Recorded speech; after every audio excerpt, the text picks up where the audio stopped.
যুক্তরাষ্ট্রের প্রেসিডেন্ট নির্বাচিত হওয়ার পর ডোনাল্ড ট্রাম্প কয়েকবারই গ্রিনল্যান্ড দ্বীপের উপর নিয়ন্ত্রণ নেয়ার আগ্রহ প্রকাশ করেছেন। সম্প্রতি তিনি আবারও বলেছেন যুক্তরাষ্ট্র গ্রিনল্যান্ডের নিয়ন্ত্রণ নেবে বলে তিনি মনে করেন, কারণ হিসেবে অর্থনৈতিক নিরাপত্তার কথা উল্লেখ করেছেন তিনি। যদিও ডেনমার্কের এই স্বায়ত্তশাসিত অঞ্চলের কর্তৃপক্ষ ইতিমধ্যে বলে দিয়েছে এই দ্বীপ বিক্রি হবে না। উত্তর আমেরিকার সুদূর উত্তর পূর্বে সুমেরু অঞ্চলে অবস্থিত বিশ্বের বৃহত্তম দ্বীপ গ্রিনল্যান্ড খনিজ সম্পদে সমৃদ্ধ।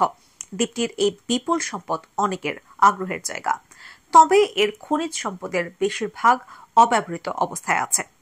সম্প্রতি বিবিসির একজন প্রতিবেদক গ্রিনল্যান্ডের দক্ষিণ প্রান্তের একটি সোনার খনি পরিদর্শনে গিয়েছিলেন।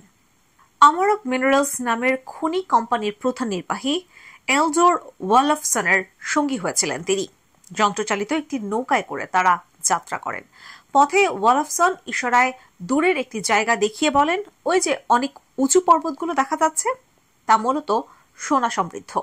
নৌকায় 2 ঘন্টা ভ্রমণের পর তারা নালুনাগ পর্বতের পাদদেশে একটি দুর্গম উপত্যকায় পৌঁছান। সেখানে কোম্পানিটি সোনা অনুসন্ধান করছে।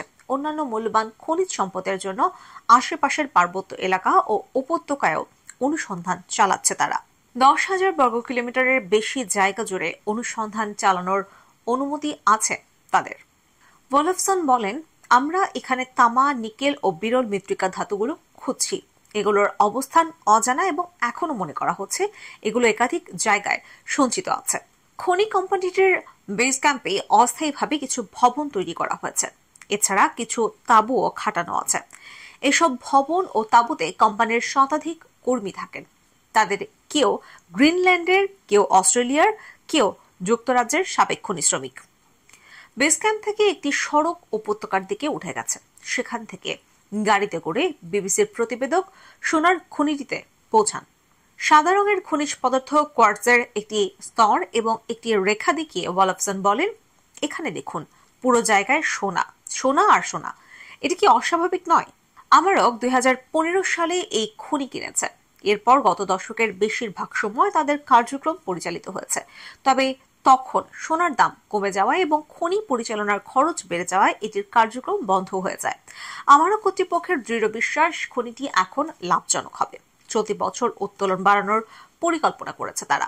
কোম্পানিটি ইতিমধ্যেই সেখানে আকরিক চূর্ণ করা এবং মূল্যবান ধাতু পরিশোধন করে সোনার বারে পরিণত করার জন্য একেবারে নতুন একটি প্রক্রিয়াকরণ কেন্দ্র তৈরি করেছে। ওয়ালফসনের আশা, প্রতি মাসে তারা এখান থেকে সুটকেস ভর্তি সোনা অথবা জাহাজে করে আকরিক পাথর নিয়ে যেতে পারবেন।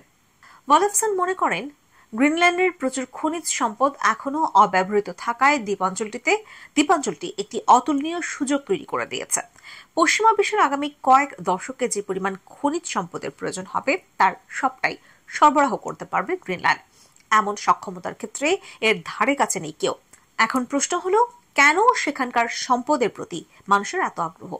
স্বায়ত্তশাসিত অঞ্চল গ্রিনল্যান্ড ডেনমার্কের অংশ, তবে গ্রিনল্যান্ড কর্তৃপক্ষ নিজস্ব প্রাকৃতিক সম্পদগুলোর ব্যবস্থাপনা নিজেরাই করে থাকে। বর্তমানে পুরো দ্বীপ এলাকায় মাত্র 2টি সক্রিয় খনি আছে। বিরল মৃত্তিকা ধাতুর 8ম বৃহত্তম মজুদ এই দ্বীপে। এই বিরল ধাতুগুলো মুঠোফোন থেকে শুরু করে ব্যাটারি ও বৈদ্যুতিক মোটর তৈরিতে ব্যবহৃত হয়। এছাড়া লিথিয়াম ও কোবাল্টের মতো অন্য গুরুত্বপূর্ণ ধাতুরও বিশাল মজুদ এখানে আছে। তেল ও গ্যাসও। তবে দ্বীপটিতে নতুন খনন কাজ নিষিদ্ধ করা হয়েছে। সেখানকার গভীর সমুদ্রে খনন কাজ চালানোর অনুমতিও নেই। গ্রিনল্যান্ডের ব্যবসায়িক সংগঠন বিজনেস অ্যাসোসিয়েশনের পরিচালক ক্রিশ্চিয়ান ক্লিনসেনের মতে, বর্তমান বিশ্বের ভূ রাজনৈতিক পরিস্থিতি গ্রিনল্যান্ডের প্রতি আগ্রহ বাড়াচ্ছে। চীনের বিরল মৃত্তিকা ধাতুর সবচেয়ে বড় মজুদের অবস্থান থাকার কথা উল্লেখ করে ক্লিনসেন বলেন, পশ্চিমারা বিকল্প সরবরাহ নিশ্চিত করতে চায়, আর এ কারণে গ্রিনল্যান্ডের খনিজ সম্পদ অনুসন্ধানের প্রতি পশ্চিমা দেশগুলোর আগ্রহ ক্রমেই বাড়ছে। চীনও এখানে জড়াতে চায়, তবে এখানে তাদের উপস্থিতি সীমিত। সম্প্রতি রয়টার্সের এক প্রতিবেদনে বলা হয়, গ্রিনল্যান্ডের বিরল মৃত্তিকা ধাতুগুলো চীনা ক্রেতাদের কাছে বিক্রি না করতে অস্ট্রেলিয়ার একটি খনি কোম্পানির কাছে তদবির করেছে যুক্তরাষ্ট্র। গ্রিনল্যান্ডের ব্যবসা, বাণিজ্য ও কাঁচামাল বিষয়ক মন্ত্রী নাজা নাথানিয়েলসন বলেন, 5 বছর বা এর বেশি সময় ধরে অঞ্চলটি খনিজ সম্পদের প্রতি আগ্রহ বাড়তে দেখা যাচ্ছে। তিনি বলেন, আমরা জলবায়ু সংকটের একটি কেন্দ্রবিন্দু হিসেবে বিবেচিত হয়ে আসছি। আমরা এর সমাধানেরও অংশ হতে চাই। গ্রিনল্যান্ড জুড়ে 100টি কোম্পানিকে গুরুত্বপূর্ণ খনিজ সম্পদের মজুদগুলো অনুসন্ধানের অনুমতি দেওয়া হয়েছে। যেসব বিদেশি কোম্পানি অনুমতি পেয়েছে তার বেশিরভাগই ব্রিটিশ, কানাডীয় ও অস্ট্রেলীয়। এর মধ্যে যুক্তরাষ্ট্রের শুধু একটি কোম্পানি আছে। তবে মজুদের স্থানগুলোর সম্ভাব্য খনিতে পরিণত করতে আরো অনেক পদক্ষেপ নিতে হবে।